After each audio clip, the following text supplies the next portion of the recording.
For some reason, nakakaramdam ako ng bigat, 'no?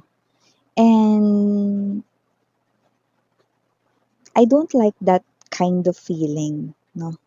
Parang there's something here na hindi tama, 'no? Okay?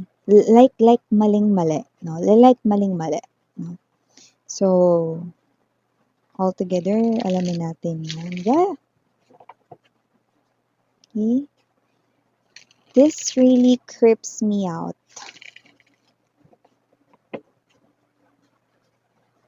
Pero dahil hindi ako duwag at hindi ako pinanganak na duwag, yes, haharapin natin ito. Even though this really creeps me out. There's an energy here na nakikita ko na parang meron dito talagang mali. There's something here that isn't right, no? And dahil involved kayo rito, dahil involved ka dito, sweetheart, yes, ikaw na nakikinig.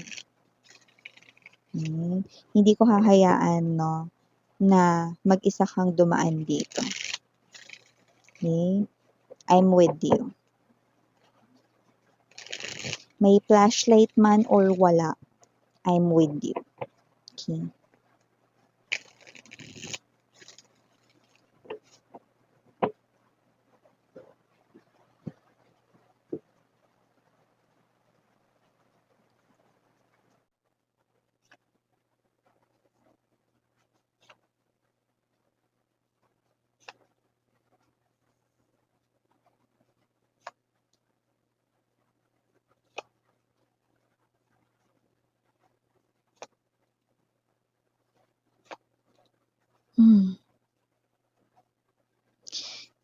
Masama ito.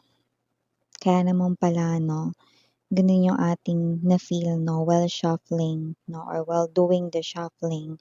It is because someone right here, okay, ang gusto niyang gawin, no, ay posible na magpatanggal ng balanse ng tadhana. Okay? So it looks like someone here, meron siya ritong action na gustong gawin, which is okay. I'm gonna tell it to you later. Okay, let me just finish, no, yung pagli ng ating energies, no, but this is not right. Definitely, this is not right. Okay?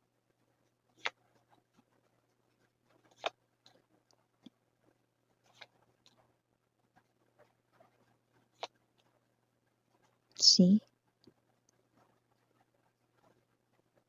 Wow. Yappari. Bottom of the deck, Hermit, 8 of fire, 5 of fire. I mean, 5 of water energy. Pero na-mention natin yung 5 of fire. Definitely. Wow. So, hi and hello dear collective, my name is Yan. Welcome new subscribers, returning tambayers. Thank you sa inyong walang sawang love and support for me. At kung hindi nyo pa subscribe pa po tayo na other channel, link is down below sa ating description box. So if interesado ay click lamang yung link dyan down below at mapupunta na rin kayo there. At araw-araw ay nag-upload din tayo ng collective readings for all signs doon. Yan, no? And syempre wala tayong gender dito sa babae, lalaki, LGBT, lahat ay welcome. Pwede rin po na i-switch ang mga roles dahil possible talaga magkapalit-palit kasi general reading ito. And at the end of the day, lahat ay may free will na free niyong gamitin anytime, anywhere. I don't tolerate this act. Okay? So after this, no, I'm gonna do some kind of prayer for this, no? Okay? Para ito ay mapigilan here for you guys. Okay? So para ko na kayong mga anak. Yan. You know, I'm your second mom here, okay? This is something not right, no? So, ano ba yan, Miss Yan? Ano bang sinasabi mo? Kinakabahan naman ako. Yan, no? Kasi with the strength card in reverse, okay? Someone here is gusto niyang may gawin siya rito, no? At posibleng ito yung makasira ng balanse ng tadhana. Ano bang ibig mo sabihin, Miss Yan? Well, lumalabas dito, no, na meron dito na kumikilos at gumagalaw, 'no, from the place of hatred and at the same time, 'no, ayaw niya ritong matawag na loser. Ayan, 'no. So, isa pala siyang malaking loser, 'no. Pero alam mo mas magmumukha siyang malaking loser 'pag tinuloy niya talaga ito, 'no. Ano ba 'yan, Miss 'yan? Kinakabahan naman ako sa'yo. Pabitin yung reader. Oh, sige ito na nga, okey. Nakikita ko dito na itong person na 'to 'no, hindi niya na kinakaya with the strength card in reverse right in here, page of air right in here, two of fire 'no. Hindi niya na kinakaya rito 'no, na nakikita kayong masaya sa piling ng iba. Samantalang siya nalulungkot, naghahangad sa'yo ng mag-isa. Okay, kung sino man ito, an energy here of your ex with the transformation, this is very evident right here. Okay, so ex mo siya, puwedeng nakikiusap, nagmamakaawa 'no, na bumalik ka sa kanya 'no, pero mukhang ikaw ito na ayaw mo na because you are already happy na nga 'no, with your new ka-in relationship. Okay, but this person right here 'no, it's like hindi ako makakapayag, 'yan yung energy niya 'no, hindi ako makakapayag na mapunta lang si collective dun sa lalaki na yun, dun sa babae na yun, yan. Oh.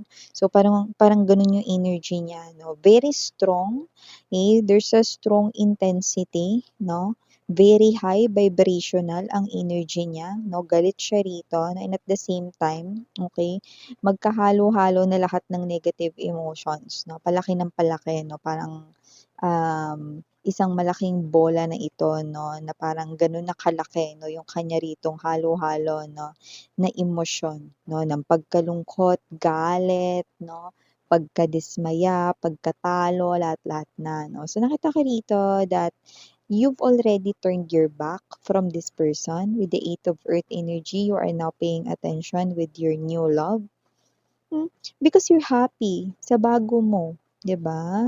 So nakita ko rito mga babes 'no, na ang balak niya ritong gawin 'no, ay labag sa batas ng tadhana rito. Transformation, Ten of Air 'no, nagpakita sa'kin kanina 'no, yung mga signs and clues, okay, kagaya ng mga bote that looks like potions right here 'no, and even dolls 'no, na gawa sa katya 'no, and there's this gawa sa mga straws, 'yan 'no. So definitely, gusto niya kayo ritong gayumahin. Gayuma na nagkakaroon ng bisa kapag punong-puno ng paniniwala at halo-halong negatibong emosyon ang taong nagpapagawa or makikitaan sa taong nagpapagawa nito. Bagay na gagawin niya dahil gusto niyang ma-recover ang inyo ritong feelings para sa kanya. Nang ma-realize niyo raw na siya ang karapat-dapat para sa'yo at hindi ang bago, okey? So nakikita ko dito 'no, na kung sino man ito buo na yung desisyon niya, okey? Naghahanap na siya at yung iba nakahanap na rito 'no, ng marunong diyan, magaling diyaan 'no, at talaga naman na pinagpala at may gift talaga na gawin 'yan. Pero nakikita ko dito 'no, ang energy na kayo ay protektado ng inyo ritong angel guides. Kasama na rin ang angel guides ng kung sino man ang ko-connect ninyo, ang inyong, new person ngayon, ang inyo ritong new love 'no, kung sino man ito 'no, 'yan, okey? Dahil lumalabas that with the Lovers card energy, anumang klase ng gayuma ang gawin, okay, or maisagawa dito, hindi yan tatalab sapagkat ang pinagtagpo rito ng Panginoon or ni Universe 'no, no matter how you call it, ay hindi mabubuwag kahit ng isang mabisang gayuma. Yan mga babes 'no, nakikita ko rito na ang lalapitan niya ay totoong may gift 'no, ang lalapitan niya rito 'no, ay totoong may kakayanan. Ang lalapitan niya rito ay totoo 'no, na may alam 'no, sa anumang uri rito 'no, ng potions, love spell, gayuma, no matter how you call it, how you name it, no? Pero, susuko din yun. Okay? Kung sino man yung may gift na yun, susuko din yun at sasabihin rito sa inyong ex-person, no, na hindi niya kaya. Okay? Hindi niya kaya na basagin yung barrier or in Tagalog, harang or parang wall dito, no? Hindi niya matitibag yun kahit na magaling pa siya, kahit na siya rito, no, ay may kakayanan pa, no, na gawin yun, no? Hindi niya yun mababarag ever. Okay? And that's true. Because human, even though merong mga gift ay walang karapatan na baragin ang anumang desisyon ni universe. Okay? That's true. Okay? Totoo yun, no? And I'm speaking, no, doon sa proof and evidence na yun, no, is yun nga. Okay? Hindi talaga namin kayang baragin, hindi talaga namin kaya na sirain, no? Ano man rito, no, ang gustong gawin ni universe, hindi kami makakahadlang sa kung ano man yung gustong gawin ni universe, no? Yeah, we are just, okay, messengers like angels, okay, na nagbibigay sa inyo rito, no, ng mga messages na gustong iparating nila sa inyo. Okay? Pero wala kaming kakayanan na pangunahan ang plano ni universe, no, rito. So, meaning to say, kahit na lumapit pa itong ex-lover ninyo, no, dun sa marunong gumawa ng gayuma or may kakayanan doon, no, kahit tapatan niya pa yan ng malaking halaga, no, susuko pa din yung pagagawan niya. Bakit? Dahil hindi nito kaya. Dahil uulitin ko, ang pinagtagpo ni universe ay hindi pwedeng mapaghiwalay ng kahit na sino. Yan, 'no. Alam mo medyo baliw na talaga 'tong ex mo, 'no, kasi lumalabas dito, 'no, na dahil hindi ka na bumalik-balik sa kanya at mukhang malabong bumalik ka na sa kanya 'no, nasasaktan siya rito, dahil nakikita niya kayong masaya sa iba 'no, gagawin niya daw itong panggagayuma na ito 'no, gagawin niya ito na ano man itong pamamaraan na ito 'no, black spell man ito, love spell man ito, love potion, whatever 'no, gagawin niya daw yun kasi ito lang yung bagay na alam niyang makakapagpasaya sa kanya. Wow! What a selfish, no? A very greedy energy. Seven of fire energy, ilalaban ko ang feelings ko para maging masaya ako. Yun ang kanyang motto dito. Wow! 'Di ba? Napakagandang motto, sabay-sabay tayong pumalakpak mga babes, 'no? Kaya kung sino man 'tong energy na 'to 'no, wow! Talaga naman sarili niya lang iniisip niya rito 'no, kung saan daw siya magiging masaya. Wow! Talaga nga bang magiging masaya siya, Miss Yan? Yan 'no, kung sakali man na makuha niya rito at makontrol ang aking isipan 'no.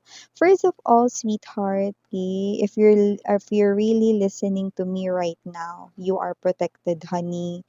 Do not worry, okay? Kasi kahit na ang iyong mind ay hindi makokontrol nitong tao na 'to, okay? Just bear with me 'no. Kung sino man ito 'no, ang mangyayari rito, talaga ba magiging masaya siya rito? Hindi 'no. Kasi with the Hermit energy, Eight of Fire 'no, and the Five of Water na kanina ay nagbanggit din ako ng Five of Wands diyaan, kung naaalala ninyo 'no. Gustong sabihin dito ni universe 'no, na hindi ito mangyayari, na ito ay mahahadlangan nila 'no. Pero alam mo kung anong magiging kapalit nito 'no, pinakita pa rin ni universe dito 'no, na kung meron dito 'no, na kabaliktaran ng mangyayari at mangyayari yung kagustuhan rito ng ex ninyo, sinasabi ni universe na mas lalo lamang hindi magiging masaya 'no, ang iyong ex-lover kahit na nasa piling ka niya, okey? Kasi para ka lang ritong puppet, yes, yes, yes, okey? Parang pinapakita rito yung sagot 'no, na kapag itinuloy niya ito 'no, at okay, kung bibigyan ng ibang anggulo, pero hindi nga mangyayari, okay, para hindi kayo rito maguluhan 'no, sinasabi lang ni universe na kung, bibigyan rito ng katuparan yung kahilingan ng ex ninyo, mas lalo po siyang hindi magiging masaya. Kasi 'di ba gusto niya maging masaya basta nasa piling niya daw kayo. Kasi alam mo, kontrolado niya ang isip ninyo, pero hindi niya maramdaman dito yung pagmamahal mo para sa kanya, wala yun, eh. Kasi when you use love spell, when you use love potions, when you use gayuma, okay, ang ang isip lang yun, ang utak lang yun nakokontrol dun, hindi ang puso, hindi mo siya kayang mahalin. Kagaya ng gusto niyang mangyari rito 'no, this person cannot hold your heart. Dahil iba ang taong nandiya-diyan, dahil may iba na yang mahal, may iba na yang laman 'no, may new person ka na diyan sa puso mo, okey? So, kahit hindi mo maalala yung new person mo or yung new love mo 'no, alam mo sa sarili mo 'no, na iba yung pakiramdam 'no, ta's magtataka ka bakit ganito, bakit ganyan, it is because isip lang ang kayang kontrolin ng bagay na 'yan 'no.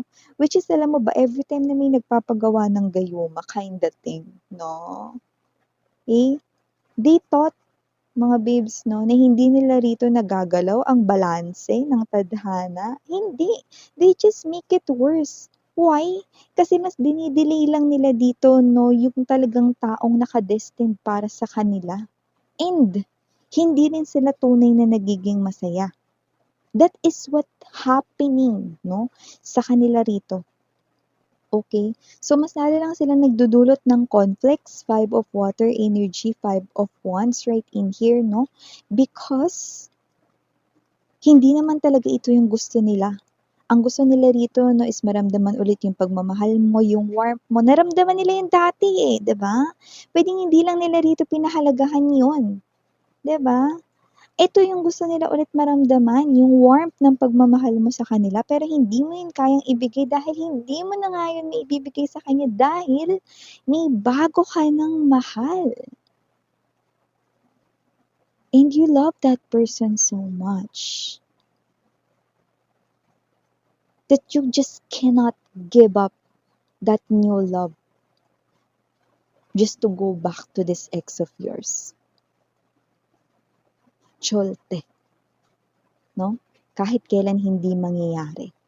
Because mahal mo na ng sobra-sobra yung bago at nakikita mo ang sarili mo sa tabi niya sa future. And for this ex of yours, I always tell this, no? The people na gumagawa ng ganito, I'm sorry, pero mas lalo lang akong naaawa sa kanila. They really look pitiful, no? So, kung sino man 'tong mga energies na ito, no, if they really or truly love themselves at mas lalong ayaw nila rito na sana hindi sila magmukhang kawawa lalo, no? I-let go na nila. I-let go na nila kayo, no? Dahil masaya na kayo sa bago. And if this is you, you feel so connected with the reading pero wala pa yung new love mo, then this is your future reading. This will happen here sa inyo, sweethearts, okay? So yeah, these are all the messages we've got right here for you guys. Okay, don't worry, you're protected right in here. No, I guarantee you that. Okay. So yeah, again, I'm your Yana Onni, Sarang Heyo, Love and Light. And